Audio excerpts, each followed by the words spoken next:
시편 98편 1절에서 9절까지 함께 읽습니다. 시작.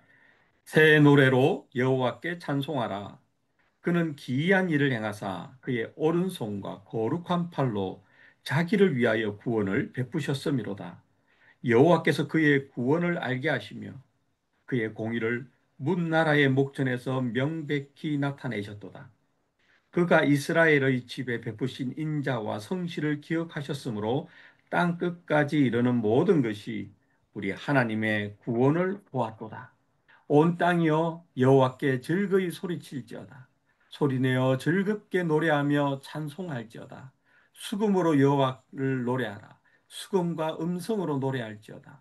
나팔과 호각 소리로 왕이신 여호와 앞에 즐겁게 소리칠지어다.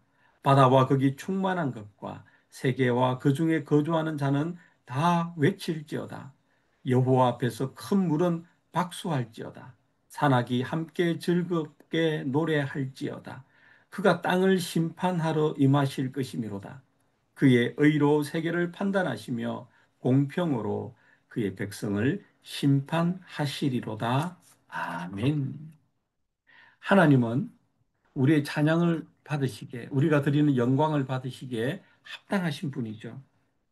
1절은 이렇게 시작하죠. 새 노래로 여호와께 찬송하라.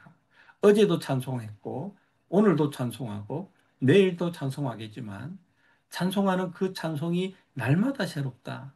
하나님의 구원의 은혜가 날마다 새롭다. 이런 말씀이죠. 그는 기이한 일을 행하사 그의 오른손과 거룩한 팔로 자기를 위하여 구원을 베푸셨습니다. 이 짧은 구절에 참 많은 의미가 있습니다. 하나님께서는 기이한 일을 행하시죠.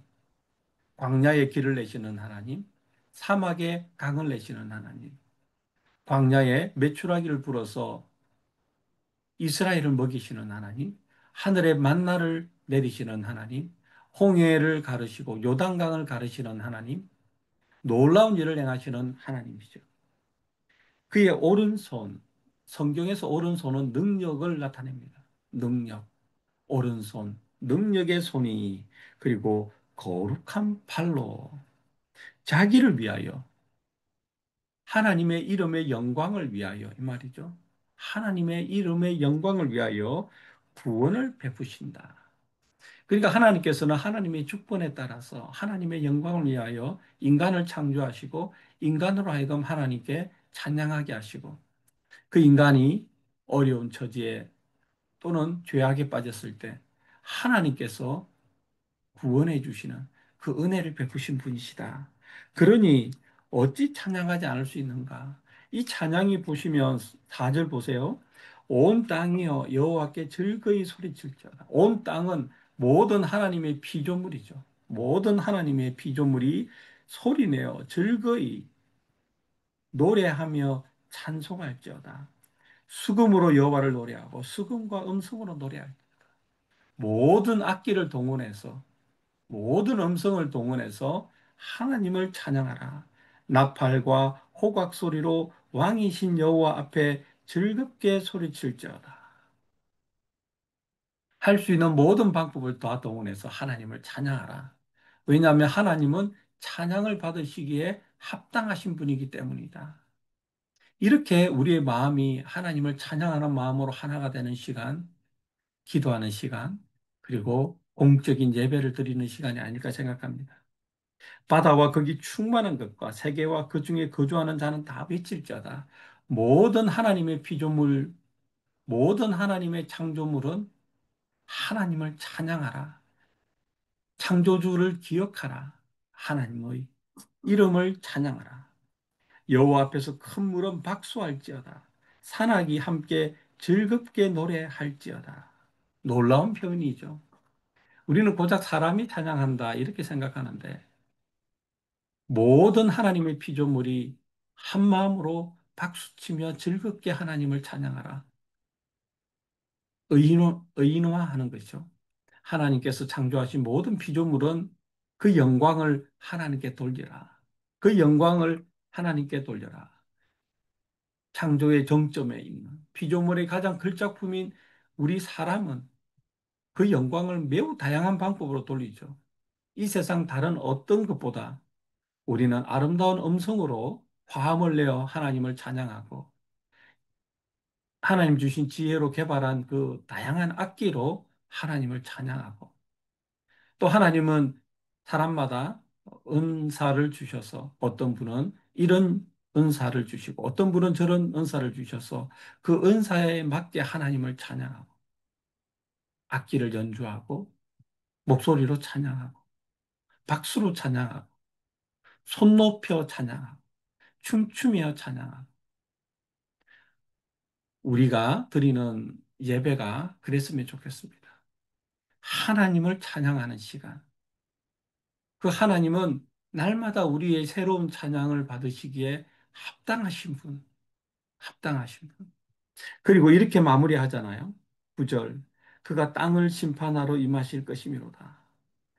그가 의로 세계를 판단하시며 공평으로 그의 백성을 심판하시리로다. 심판하시는 것까지 하나님의 찬양을 받으실 만한 모습이다. 이게 우리에게 복 주시고 그런 것만 찬양할 것이 아니라 하나님의 사랑을 찬양할 것만 아니라 하나님의 공의, 하나님의 정의, 하나님의 의로움, 하나님의 심판까지도 찬양하는 그러니까 우리가 찬양하지 않을 게 하나도 없는 것이죠. 이러한 하나님을 찬양하는 그 마음으로 우리가 내일 예배를 기다리고 사모하고 또 예배를 드릴 때 모든 사람들이 우리 모든 성도들이 한 마음이 되어서 하나님의 높음을 찬양하고 하나님의 기품을 찬양하고 하나님께서 하나님의 이름의 영광을 위하여 우리의 삶에 행하신 그 놀라운 일들을 찬양하며 우리 교회에 행하신 놀라운 은혜를 찬양하며 하나님께 영광을 돌리는 여러분과 저의 내일 예배가 되기를 바랍니다. 주께서는 하나님께서는 우리의 영광과 예배를 받으시기에 합당하신 분이다. 이것이 오늘 우리가 살펴보았던 시편 98편의 내용이고 우리는 어제의 찬양이 아니라 오늘의 새로운 찬양으로 하나님을 새로운 마음으로 찬양하는 하나님의 자녀, 하나님의 찬양을 담당한 찬양대가 되기를 간절히 바랍니다. 기도하겠습니다. 거룩하신 하나님, 온 땅은 여호와께 즐거이 소리치며 노래하며 찬양하라고 말씀하셨습니다. 오 하나님 아버지, 우리의 삶에 행하신 하나님의 전능하신 오른손과 하나님의 거룩한 팔로 우리를 붙드시고 건지시고 구원해 주심에 찬양드립니다. 여전히 우리 삶에 이런저런 문제가 있지만 여호와 하나님의 손 안에 있음을 하나님의 구원이 임할 것을 찬양하며 하나님께 예배드리는 저희 몽고메리 한인 침례교회가 되게 하여 주시고 모든 예배자들 되게 하여 주시옵소서. 예수님의 이름으로 기도드립니다. 아멘.